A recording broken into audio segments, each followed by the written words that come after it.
औरत की मोहब्बत। औरत की मोहब्बत की कोई फ़िलासफ़ी नहीं होती।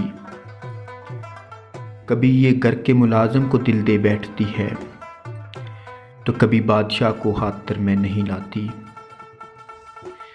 एक बड़े पढ़े लिखे सुलझे हुए मर्द को नज़रअंदाज करके एक आवारा और छिछोरे से इंसान को मंजूर नज़र बना लेती है। औरत अगर बसना चाहे तो झोंपड़ियों में भी खुश रह लेती है, और अगर ना बसना चाहे तो महलों को भी लात मार देती है। कभी ये सादगी का मजाक उड़ाते नजर आती है, कभी ज़र्फ़ की कदरदानी की हद कर देती है।